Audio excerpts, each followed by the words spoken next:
As you can see from this video, my setup is really different. I'm not in my usual place of recording because I literally am not supposed to be here. But it's okay. It's okay. I desperately need to get this video. I literally just found a table and a place I can record, and I just have to do this video like right now. Literally, I'm rushing to finish this video because I did it.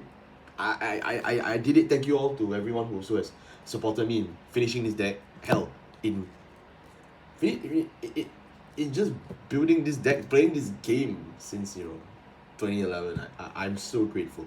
This is a video that's meant a lot to me. Platina Ezel, or more accurately Blonde Ezel, is a deck I've gotten some of my best competitive success with in my life.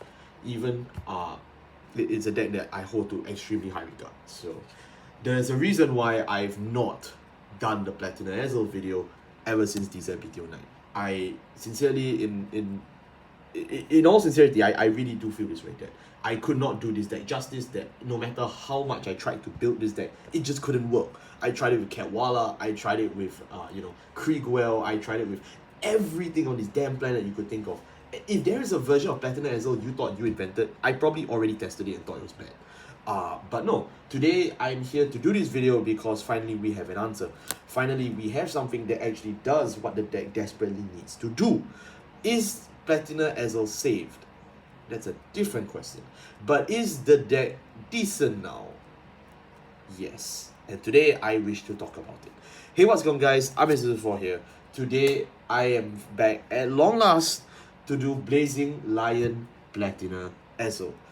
I have wanted to do this video for a whole year, but I've had to hold myself back because when they released Platina Ezel in DZBTO9, what happened is that they only gave you 2 support cards, one of which was really bad, the Lion, the Great One Lion, and then they gave Slash Feather.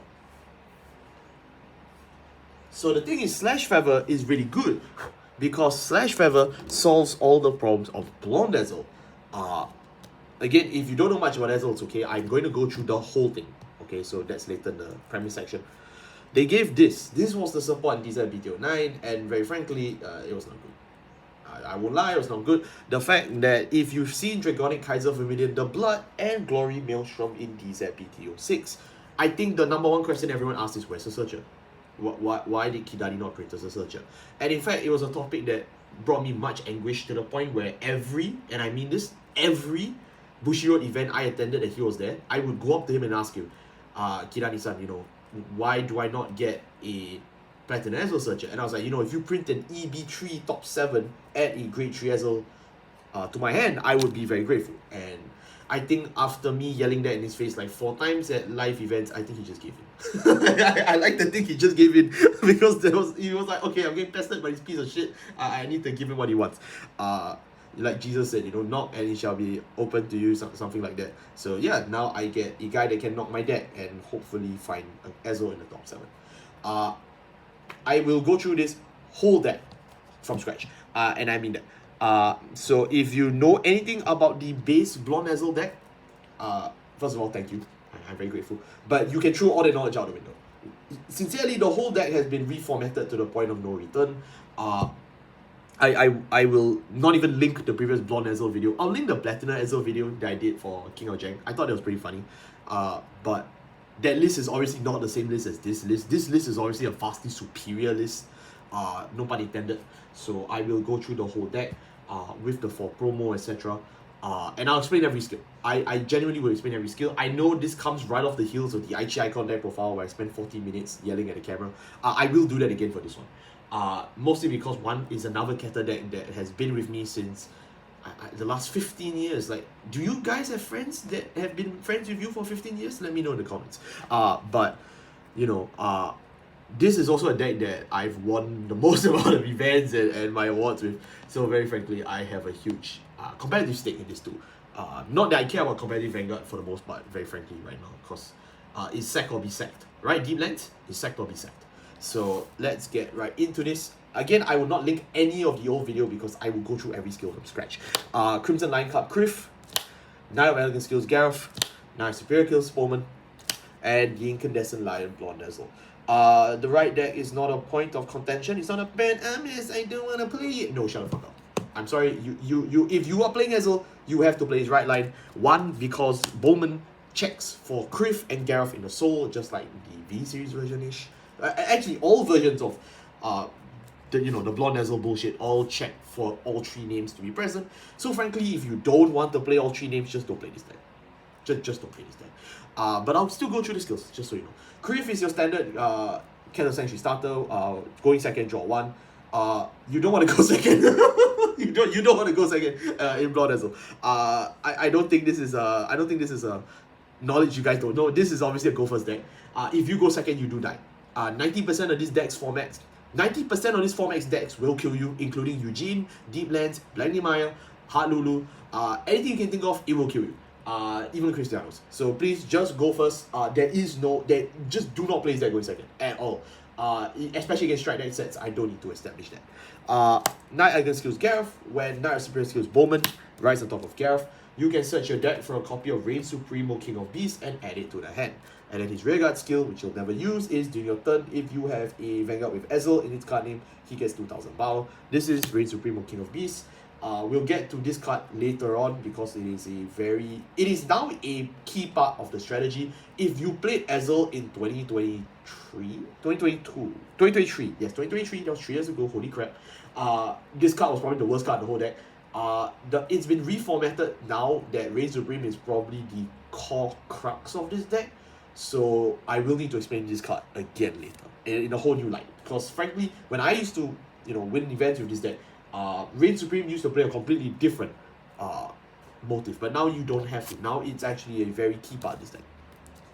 Nine of Superior Skills Bowman.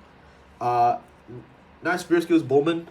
During your turn, your main phase, that is, if you have Kriff and Gareth in the soul, the exact names, you can discard a card from your hand, use the Incandescent Lion Blonde Ezel from your right deck, and Superior Ride it during the main phase, and if you do, it gets Drive -1.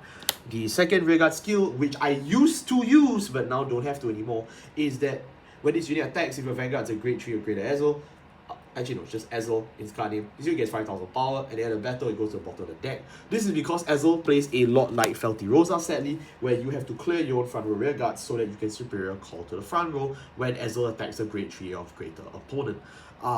This is a recurring theme throughout the whole deck, so again, if you've never seen Ezel before, I'm going to break down everything for you at this point, because I feel like the deck has changed so far to the point where, like, it's you will need a re-explanation, trust me, even I do. Then of course comes Incandescent Lion Blonde Ezel. Incandescent Lion Blonde Ezel has a few skills. First and foremost, I like to thank one of my drinking buddies who got me this FFR from Tokyo Tower. Thank you so much, I really appreciated it. But I will pull up the base, right? Because I understand, the FFR may be hard to read. Could I afford the secret rare? Yes. I chose not to buy it because I thought the art was really bad. I'm sorry, Vanguard Zero fans. I'm sorry. I know someone will go, but I love Vanguard Zero. Me too. Okay, but the Vanguard Zero art for Blonde Ezel is one of the worst arts I've seen in my life. So I just put the base right here so you can read that too. Incandescent Lion Blonde Ezel. You cannot write units that don't have Ezel in its card name on top of this unit. So basically, when you Superior Ride, you can't just cheese this out into a Bastion Prime. Next turn, you can't do that. The idea is that you are just going to keep writing Ezels, although ideally you have an Ezel in mind you want to ride up to. At the start of your ride phase, if you have 3 or less units on the board, you can Soul Blast 1. If you do, you can look at the top 3 cards of your deck, choose up to 1 grade 3 or less card from among them, call it to the Rearguard circle, and then the rest go to the bottom of the deck in any order. Now, this is a skill you barely use because of the prevalence of prison at this point, but you can use it. But like, I would say don't go trigger happy with this skill. This is probably the skill that can backfire the most if you misjudge the board state. And also because given how Platina Ezel works, which I'll get to that later on, board building this deck is actually very easy, which is probably one of the only few remaining perks of playing this deck, is that this is a deck that can build a board out of nothing without using, say, Nebula Knight's Order, which is by far crippling 90% of Keter brain ingenuity. Like, let's be honest, if you tell someone, play a Keter Sanctuary deck, they'll go, okay, 4 Nebula Knight's Order, 4 Cellgown, 4 Tayfort, 4 Dissection, anything else, sir. Which is quite boring. Ezel doesn't need most of that infrastructure, although that's a complete lie. You'll see we have Cellgown later. But he serves a different purpose in his deck, so don't worry about it. Last skill, this is the main attack skill that you need to know, is when Blonde Ezel attacks a grade 3 or greater Vanguard, counter +1, look at the top 7 cards of your deck, choose up to 2 grade 3 or lower cards from among them, call it to rearguard circle, shuffle the deck. This unit gets 10,000 power. Again, he can only call to open rearguard circles, so again, just like Felty Rosa Sama, if you do not manage to clear the circles, you don't get the additional attack. So the whole deck, and I mean this, the whole deck needs to play cards that vanish, which back in 2023, back in my competitive era, yeah, that used to be an actual problem because the only card they could do that was what, Bowman? And everything else had to rely on bin drain. Of course, that issue has now changed, for better or for worse, but we'll get to that. Frankly, we used to have cards like Exaltus, we used to have cards like, say, Platina Ezel Stallion, all of which have been power cracked to oblivion, so I wouldn't even consider that. But the idea is that you would just use Din Drain to cater to all the cards that you can't clear out, and then everything else that can clear out already has that skill by himself. Okay, so that was the right deck. And the reason why I have to go so in depth is because Blonde Ezel is just 90% right deck, 10% everything else. Okay, so I'm gonna leave the right deck here. More rather, I'm just gonna go grade 3s right now. So in this deck, obviously for the grade 3s, we play we play what is this? Incandescent Lion, Blonde Ezel. This is obviously your you need to play this at 4 at this point, I would say. And I'll explain why, because of the promo. I know most people won't agree with that statement. I also do not agree with this statement, very frankly. But the fact of the matter still remains, where you'll see later on. We play 3 copies of Reign Supreme or King of Beasts. I'll explain why 3 later. 3 is also a controversial ratio, but 3 is a ratio that I'm very happy with. 1 copy of Primordial Heart Blaze, which is a card also from DZBT09. And last but not least, the King, Blazing Lion, Platina Ezel, 4 copies. If you don't own 4 copies of this card, sell the whole deck immediately. You cannot play this deck without this card, and I mean that literally, wherein if you do not draw Platina Ezel, you do lose the game outright. Okay, let us start with what we already know. Blonde Ezel is not here for the Persona Right. I know most people, if you remember Blonde Ezel from 2023, you are thinking he's here for the Persona Right. He is not here for the Persona Right. He's here for a different motive, but I'll get to that later. Primordial Heart Blaze is here for the Persona Right. This is a card you absolutely do need to play in Ezel. If you remember my previous Ezel like winnings or decks, you know that I used to play Vigalis Beast the Cup, which is what is his name? Gradiel, the Cup. This is a stronger version of the Cup for encounter decks, wherein you can play this card from your drop zone and trigger Persona Right. So instead of using it from your hand, you can use it from your drop, which is really important because when you play the Blonde Ezel Right deck, you discard like 2 cards like over the course of 2 turns, which is quite a lot. 3 cards. You discard 3 cards over 2 turns, which is quite a lot. So the idea is that any card that triggers from the drop zone is incrementally better than cards that trigger from the hand. Again, this is a spoiler for what there is to come. But something that does trigger from the hand, unfortunately, and the card we do actually need to play, is of course our 3 copies of Reign Supreme or King of Beasts. Reign Supreme or King of Beasts is the card that you can search off Gareth, but I'm playing it at 3 off because of a political reason. You see, after playing this deck for so long now, it's come to my attention that playing 1 copy of Reign Supreme or King of Beasts is obviously really bad, because if you draw your 1 copy of Reign Supreme or King of Beasts from your normal game state before you ride up to Bowman, if Gareth cannot add Reign Supreme or King of Beasts, your hand doesn't go +1. If your hand doesn't go +1, you lose the game.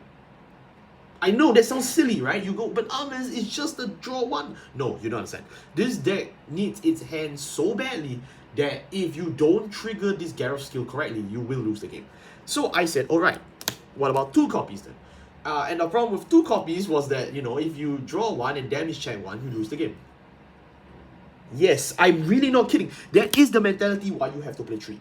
Again, if you somehow still manage to whiff Gareth's skill while playing 3 copies of Reign Supreme, you do lose the game. It is genuinely that bad at this point, but I have to accept it. It's just something you have to accept. Reign Supreme or King of Beasts by itself is not a bad card.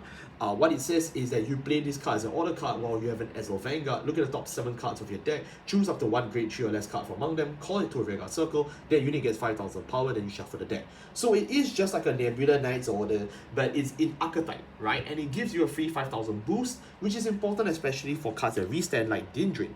But the fact still remains that it is a pretty bad card, which you are forced to play as a Garnet. This is something you absolutely have to play in like the modern Ezel deck. Like previously, I used to play it just as a 2-off because it's just a discard target to ride. But when we reach Blazing Lion Platina Ezel, you're gonna understand that this is now a key part of the strategy, which is why a lot of the card choices have changed. Okay, I want to specify that this is one of the biggest changes in the deck, which is that now you are very reliant on Reign Supreme King of Beasts. Which will not be a surprise to you when I highlight once again, this is why we have to play 3 copies. If you do not get this card in your hand by Gareth's skill, you do lose the game. I've done the math, it is genuinely that bad. Okay, so please just take my advice, just play 3. I've attended tournaments and events before where I see Ezel players play 2, and then they damage check 1 and draw 1, and they just stand up and scoop. Yes, I'm not kidding. It has happened before. So please, for the love of God, just play 3. I know it's not optimal in terms of deck building ratio, but trust me, you will thank me the one game where you actually damage check and draw 2 and you need to search a third. You will thank me. And I will appreciate any check. Now, Blazing Lion Platina Ezel. Oh boy, okay. This is the big one. This is the big boy. As you can see, I bought 4 SR. I love this guy a lot. He's one of my favorite arts in the whole game right now, probably because the artist said he's using inspiration from the anime version, which I'm very excited for, very happy. Unfortunately, the card text himself, not too good. His first skill is during your, not even during your turn, just whenever, yes, whenever, is a continuous skill, you have Blonde Ezel in the soul. Platina Ezel receives another 2,000 power continuously at every effect of the original Blonde Ezel, which means you can just take the entire text here and just staple it on top here. Which I'm grateful they didn't. I'm grateful they didn't do that because that would block this beautiful art. So basically, the Ezel clause is still there, the top 3 clause is still there, the top 7 clause is still there, but that also does mean that Ezel attacking a grade 2 Vanguard does nothing. In terms of multi-attack, I want to specify that. In terms of multi-attack, he only gets to multi-attack when he attacks a grade 3 or greater Vanguard. Friends of the channel, personal friends, parents, previous partners, colleagues, bosses, employees, and subordinates of mine will know that the greatest weakness of Blonde Ezel is that in the previous Blonde Ezel deck, going first, attacking a grade 2 Vanguard, all you could rely on is just using my persona, and then everything else just dies, because the only benefit you get out of this freaking card is just the persona right early, which is just 3 attacks. Which the problem is, in terms of scaling benefit, all you can do is just loop my persona, and then after that, everything else just dies.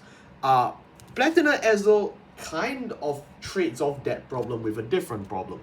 What Platina Ezel does for you is that instead of getting persona right on turn 3, because he doesn't actually count as Blonde Ezel. So when you write this on top of this, you don't actually trigger persona right. It's not like Reza Vita, it's not like Vanguard DivineZ Sasha, it's not even like Blank the Mind Nexus, who's the new best damn format. What happens is instead, nothing happens.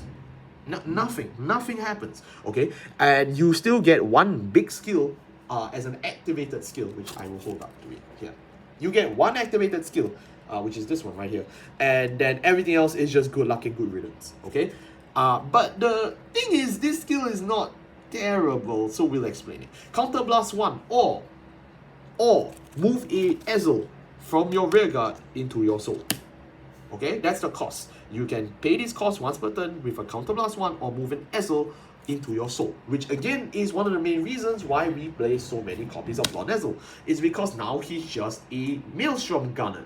The idea is just use Counter Blast if you need to, and if you're running low on Counter Blast because it's say turn 5 or turn 6, which you do survive that long if you're that good, by the way, you can just use Ezels as the cost. It's a fun way to build soul. It does actually stack the counter charge in that sense, because you don't actually need to pay Counter Blast for this skill now. So at this point, I would actually say just max out Blonde Ezel and Platina Ezel. But of course, the main priority is that you use Platina Ezel skill on a Blonde Ezel target, and then you just keep on a Platina Ezel to just be able to persona right. because obviously in Blonde Ezel, the deck, you need to Persona Ride. And I'll just be the first to say this, if you do manage to Persona Ride with Platina Ezel, the game goes vastly in your favor. Okay, that is how good the stacking actually is. If you do manage to Persona Ride Platina Ezel, the game vastly goes in your favor. And here's why. Continuing this skill, if you pay the cost, you can add a Reign Supreme or King of Beasts from your drop zone to your hand. Drop zone, huh? Drop zone. Which means it's a Nebula Knight's Order now. Yay! I know you guys love Nebula Knight's Order. I know you guys love that card. So the idea is you are now looping your Reign Supreme or King of Beasts every turn, because Reign Supreme or King of Beasts costs nothing, right? So all the cost comes from Platina Ezel to loop this card, which means that every turn now you get to play an order. Very important, pay attention. And if you do manage to add a Reign Supreme or King of Beasts from the drop zone, this unit gets 5,000 power. That is the skill going first against a Grade 2 Vanguard. Which means, all in all, if you've been playing this deck correctly, your Platina Ezel is a 20k body attacking into a Grade 2 Vanguard for 2 drives. Now that's not that good, but that is pretty good. And considering the fact that you still get to reuse Reign Supreme or King of Beasts again, you get to rebuild the board or mount a further assault with an additional 5,000 power for free. That's not bad. Okay, I know that doesn't sound amazing, especially if you're used to playing a good deck like, say, Deep Lens or Vardula, but this is pretty okay. It is pretty okay. Alright, considering what we used to have, this is pretty okay. But if you are going second, or if you are fighting a Grade 3 or greater opponent, there are some effects. After this clause, you get 2 more, which is if your opponent is a Grade 3 or greater Vanguard, you can activate all of the following if you hit the condition. Firstly, during your turn, this unit gets continuous, all of your front row rear guards get 5,000 power. The second one is if you're at 4 more damage until the end of the turn, this unit gets +1 critical. Now, the 4 more damage +1 critical is not that good. Very frankly speaking, it's not an effect I really go for. In fact, given how bad burst decks are in standard right now in terms of bad, the good way for them and bad for us, you do actually want to not achieve the 4 or more damage early for the limit break. But the other skill, the more impactful skill, is the +5k to all of your front row rear guards. Now that is the vastly stronger skill. That is the Spirit United Platinum, and that is a skill you absolutely do want to try and achieve. Which means that that is a skill that only turns on if you hit turn 4, aka your first Persona Ride, or if you're going second on your first Grade 3 turn. Against a Grade 3 opponent, that is. So, you do need to bear that in mind. Platina Ezel is still bearing a lot of the crosses of the original Blonde Ezel, wherein a lot of the skills are just locked behind Grade 3 or greater opponents, which, you could say is for balancing reasons, but if you've read, if you've read some of the newer decks that come out, you would understand that, frankly, some shit is just unfair. But I think that's fine. I think, frankly, the fact that you still get a 20k body attacking a Grade 2 Vanguard and a loopable way to play the quote-unquote Nebula Knight's Order is not that bad as people say. It's not amazing. It's not like, boom, Platina Ezel's broken, yo. But I do think it's alright. Okay, I don't think it's that bad. Which is why the rest of this deck is dedicated to helping Platina Ezel actually win the game. Now, just before I leave the Grade 3 segment, I'd like to make myself clear one more time. If you do not draw this card on turn 3, if you do not manage to ride Blonde Ezel into Platina Ezel via cross ride, you do lose the game immediately, because any turn you spend on this guy, you do lose the game. You lose a turn of Persona, you lose everything if you do not open Platina Ezel. This is the main reason why I've hesitated doing this deck profile for over a year, is because if you do not draw this card, you straight up lose the game, okay? I need to make sure that's clear. If you do not draw Platina Ezel by turn 3, walk out of the event hall and leave, because you've already lost the game. Unless you're willing to cheat, okay? Please, this is why when we come to the Grade 2 segment, right now, we need to play 4 copies of Rigorous Raw Lion. Rigorous Raw Lion is the promo card for Blonde Ezel. slash Platina Ezel if you want to be political. This one is from the March-April wave of 2026 for us in Japan. But for English, I'm going to assume it's not too far from now. If you are an Ezel player, start writing down on your calendar, prepare your your battle gear. You will need to walk into your locals and beat up local children to get this card. Because if you do not, if you don't get this card, you cannot play this deck anymore. Okay, so that's 4 copies of Rigorous Raw Lion. Oh, by the way, I'm kidding, by the way. A lot of what I say is in irony. Please don't actually go beat up children. Beating up children is wrong, okay? I just want to make that clear. It's a joke I make because I attend a lot of locals to test my decks and to farm my promos for this channel. I don't actually mean for you to inflict violence on children, okay? I just want to be clear. 4 copies of T-Fault.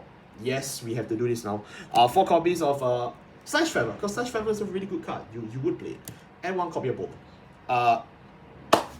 Let's get to that. Bowman's Bowman. I already explained him. You used to play Bowman in the main deck. You don't have to anymore. And that's because you have better cards like Slash Feather Dragon. Now, Slash Feather Dragon is a card I'm very, very fond of. Slash Feather Dragon, like I said, solves all the problems of Blonde Ezel. So it pays to read Blonde Ezel next to Slash Feather Dragon so you understand.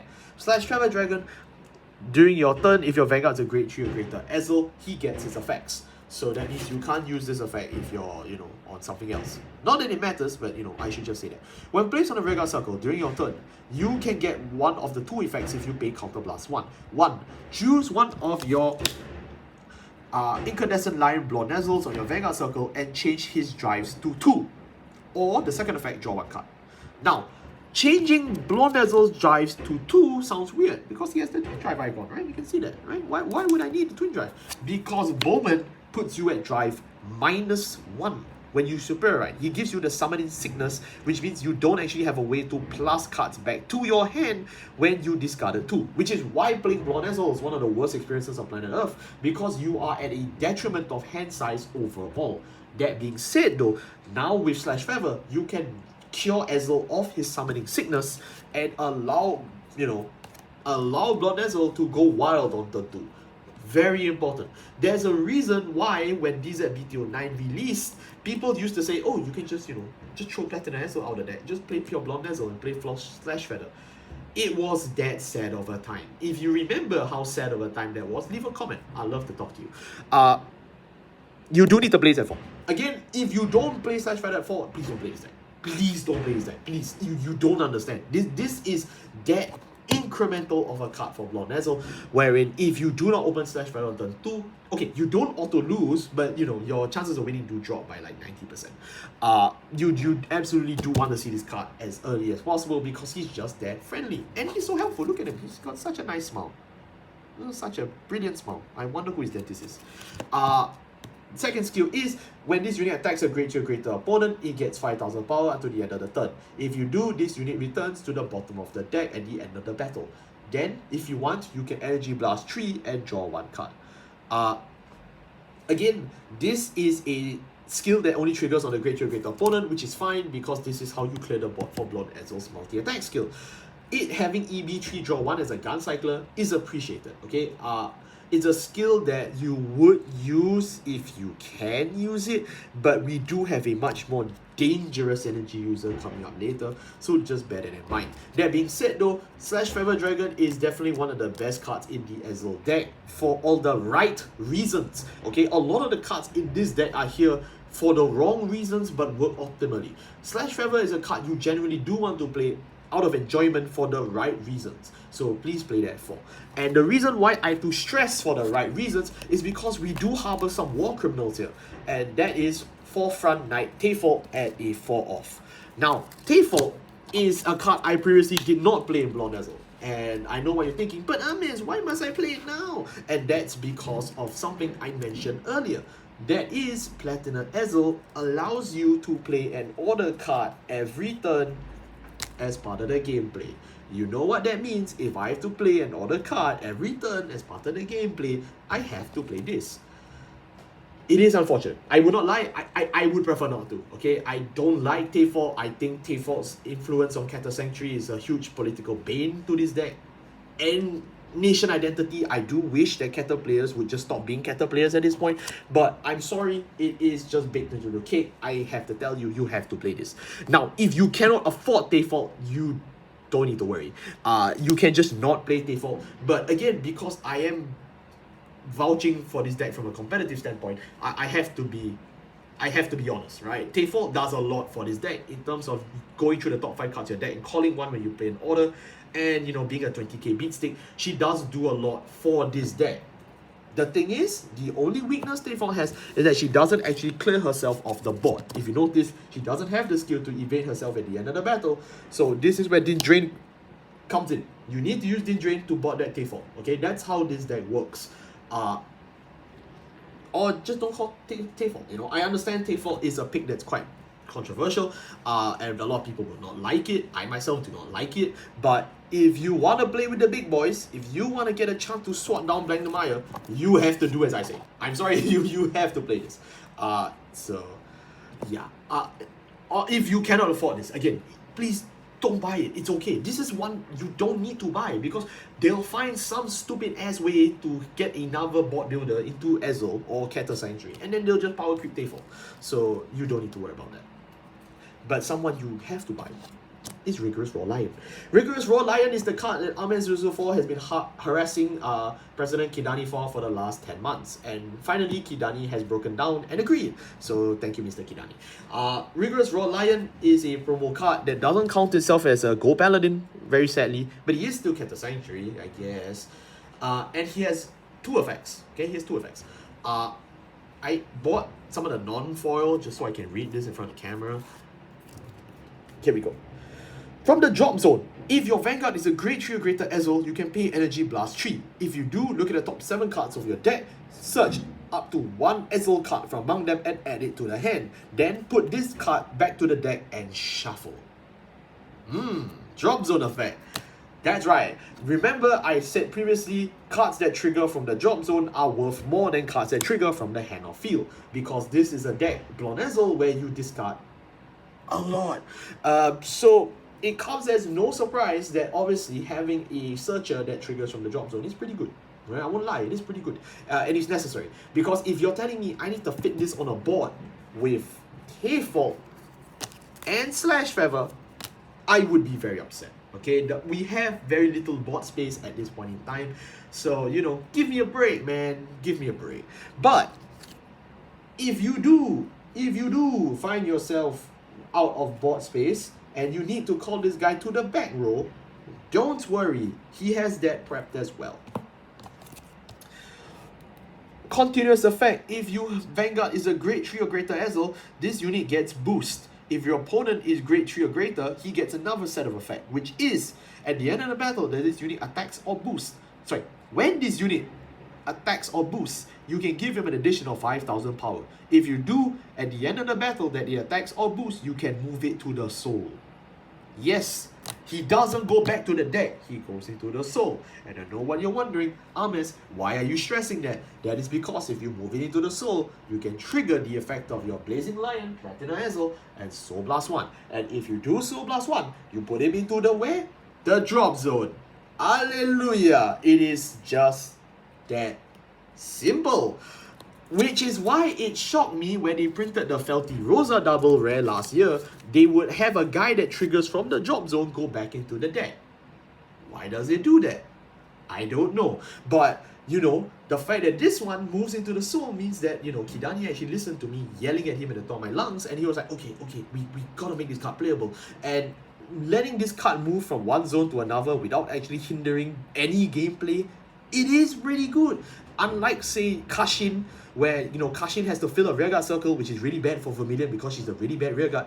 This card doesn't clog the board at all. And there is no situation wherein you don't want to see this card. You absolutely want to see this card on the open field as much as possible.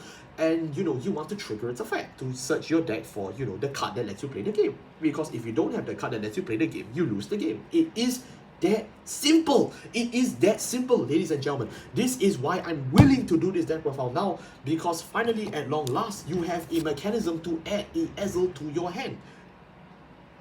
we really needed that, which is why it surprised me that in the first place they had the idea to print a guy that moves into the soul for Ezel and have an energy cost for Ezel, and yet he didn't search.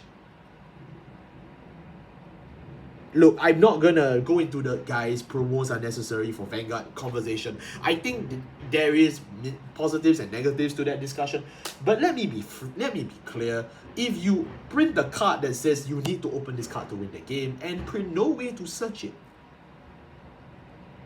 it is called bad card design. Okay, it's called bad card design, and there's a reason why I could not do this deck profile for that long. It is because of this. So, to answer the thumbnail, does Ezel have any hope left? Yes. Yes, he does. Yes, he absolutely does. But that's not to say Ezel is a playable or good deck now, but Ezel is definitely an functioning deck now. Because you now have a way to search, right? And now that you can add the card that lets you play the game, you can now play the game. So I am very grateful. Thank you, Mr. Kidani, for all the times you had to speak to me. I know you didn't enjoy it, trust me, neither did I.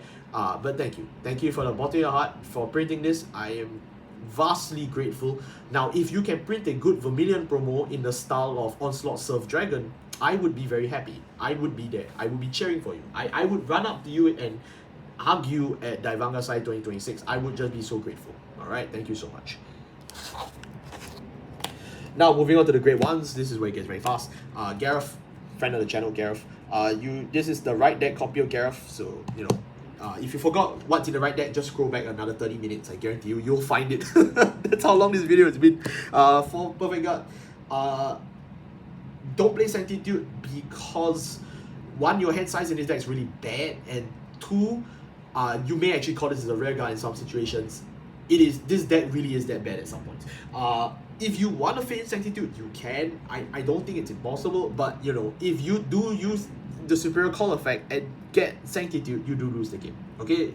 This deck is that bad. There are some situations where you just auto lose because you trip on yourself. And that's where Din Drain is here to help you for that. Din Drain, when placed on the Vanguard circle, if your Vanguard is a clan Vanguard, you can Soul Blast 2 and counter Judgment. Yeah, Din Drain. It's just Din Drain.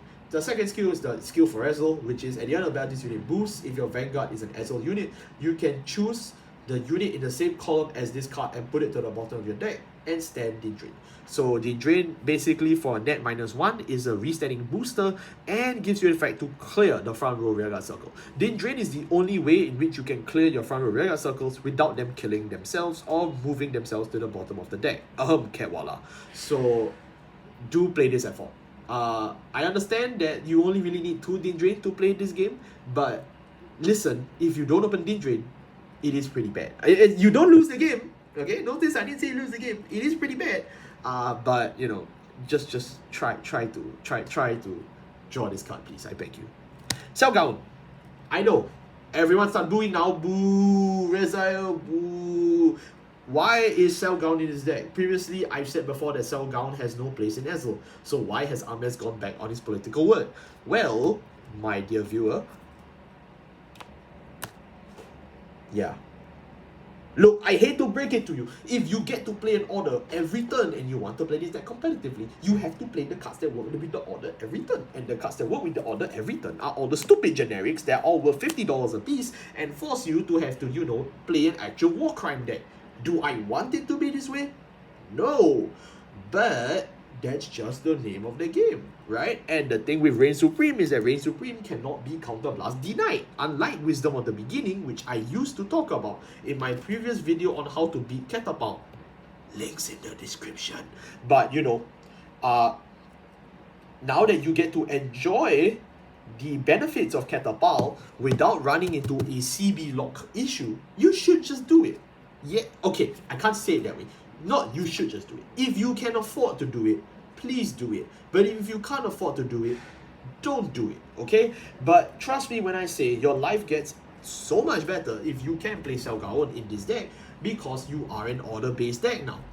I'm sorry, did I want Ezel to be an order-based deck? No, but you know, they forced my hand. That's just how the card design is now. I have to tell you how it is. You have to play order-based cards in the order-based deck. Capiche? Yeah, it sucks, but we have no choice. But again, if you can't afford Cell Gaon, you still have Silver Fang Witch, which is a pretty good alternative. You also have cards like, say, other Gun Cyclers, or you can play Brady Arc, you can play Platinum Main Stallion as well. You have a few options for this slot. But Cell Gaon is still the best card, because it's free. Free in terms of card advantage, by the way. Not free in terms of monetary price. Unless you bought the IG Icon deck. Yay, because it was reprinted IG Icon deck. Okay, so pretty cool. Grade 0, Criff. You have to play Criff. If you don't play Criff, I can't see you lose the game. You're just disqualified.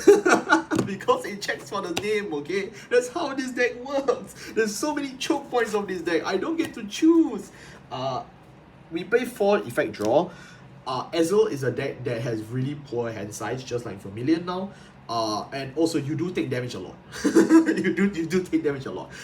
Because this deck is pretty bad. So just play up to advantage, just play 4 draw. You'll thank me. For heal, because you're taking damage a lot, you need to heal a lot. So enjoy some heals. And 7 crit.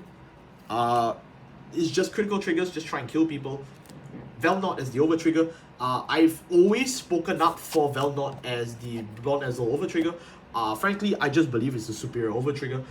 Because it is not only double attacking, but it does turn one of your dead columns on the front row into 100 million. And given the nature of, you know, a certain guy here, there is a chance where the top 7 target calls you, say, something like a critical trigger as your attacker. Then you pull Velnot. And then you now turn that column into much more threatening of a column.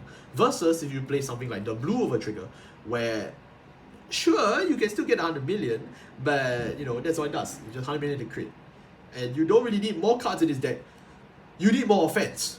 You need more offense in this deck, okay? So just play Velnot right now. If you want to play stuff like the Bright Sky OT or even the Keter Sanctuary OT, that's okay with me. But Velnot is still my favorite pick, probably because I've won the most decks with... I've won the most games with, you know, Gold Paladin while on Velnot. So I'm frankly just a big fan of Velnot at this point.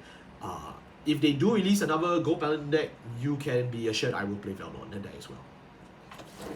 Okay, that is my hint for my Gurgate Strike deck set. Please subscribe to the channels, like this video and subscribe so you can see my Gurgate Strike deck set video when he comes out. Okay, we're all in agreement. Now, let's conclude. Is Blonde Ezel saved? Or is he just doomed? I would like to say that the deck is 100% better than the deck was yesterday, because of Rigorous Raw Lion. I think the fact that you get to search out the card that lets you play the game, it is such an important skill that I would definitely be willing to talk about it in a 15-minute video because of how good that is for the deck. If you've seen anyone play Ezel before this card come out, you would understand it is pain, it is suffering, it is difficult, and there's a reason why Platina Ezel has 0 tops on VG Paradox. Have you thought about that? Look it up, I'm not lying. Platina Ezel has 0 tops anywhere because it is that difficult to actually look for Platina Ezel without this card. And you can believe me because I've attended like 10 WGPs in the last year with this. And it just doesn't work because if you just don't draw Platina Ezel, you lose the game. Okay, so this is a huge game changer for this deck. Is the deck going to start winning now? No, because Blonde Ezel is still a pretty bad deck. If you compare it to stuff like, say, Blank the Maya, Vajula, Hard Lulu, Minerva, Euphoberg, Alfred. Yes, Alfred is better than this. Kai Icon, Deep Lens, El Casal, Brawlers. Do I need to carry on? Most decks have just surpassed Ezel at this point, wherein it is impossible to sit down and have a discussion saying, oh, I like to play Ezel in an event, without someone saying, have you considered Night Rose? It is that bad. It really is that bad at this point. But that's not to say the deck is unplayable now. I would say above all else, the deck is at its most playable since 2023. Because you can play the game now. If you do get to consistently find your Platina Ezels, your game does go pretty easily. You won't auto-win the game outright. Okay, Platina Ezel is not that kind of Vanguard like Res Vita. You don't win the game outright. But I would make the argument that the game gets incrementally easier because the board blasting is free and, you know, you can just keep the cards in your hand for drive checks. And if you play 4 draw triggers like I do, your hand does get pretty okay. It's definitely not a Messiah style hand, but you do absolutely get to keep some pieces and you can continue the assault. if you keep triggering your Rigorous Raw line from the drop zone every turn, and if you do hit a target, yeah, I would say the game is pretty much in your favor. And of course, if you go first, it helps Ezel a lot, right? I don't have to be vague about that. Ezel is a deck that absolutely wants to go first if he can, but if he goes second, it is pretty rough. So yes, I would say in conclusion, the deck is saved. The deck is saved. It is definitely not as bad as it used to be, but that's not to say the deck is out of the woods just yet. And that is also it for my personal conclusion for this deck. I will play this deck at events more. I will. You will see me at events and you will see me on this deck. Okay, that's just how it will go. I will not bring this to every event because obviously I like to play other decks like my Brawlers and my Messiah and stuff like that. But I will absolutely play this deck even just in public, just at a locals. I love Ezel so much. He's definitely a card that has a lot of history with me, and he's also a card that has a lot of competitive success with me. There is no way I would not talk about this deck or cover it. I know a lot of people kept asking me in events, oh, when is the Ezel video? When is the Ezel video? I used to go home and cry because I couldn't put out that video. Okay, that's how bad it used to be. I used to be that upset that I had a card I genuinely loved for art, for flavor, for everything, and I just could not do a Platina Ezel video because of how disappointed I was in myself. Yes, myself, that I just couldn't put a deck list out that I was proud of. I know that sounds weird, but honest, when do you care? I care about every deck list I put out, okay? Everything I put out, if it's by me, I want to make sure it works, and I want to make sure that you can play it and have fun. So the moment you can't have fun with this deck, with any deck, it does break my heart immediately. And that's really it. Okay, that's really the end of it. That's why I've taken so long to do this video. And the fact that I am comfortable to do this video now should be your #1 sign that the deck is really fine. Thank you all so much for watching. Man, it is emotional. Okay, I won't lie. I wanted to do this deck last year. You don't understand.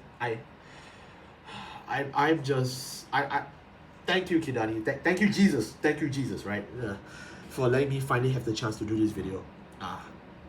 I thought I'd never get to. I really thought I'd never get a chance to do it. So I'm glad. I will do. I'll sweeten the pot for all of you who are still listening at this point. I'll do another Ezel video. Yes, I'll do another Ezel video. With this deck, I'll do one more video on this deck. Within the next 30 days. Plus minus. I'll do one more. Okay, I will. Just for the channel. I know whenever I do passion projects for this channel, they do really poorly. I don't have to point out a certain video. Okay, but I'll do it. For this deck, I will. So you can stay tuned for that. Thank you all so much for watching. I'll see you next time. Thank you if you're still listening here. Leave a comment. Leave a comment. If you reach the end of this video, leave a comment. I'd love to know who you are. Thank you all so much for watching. I'll see you next time. Take care.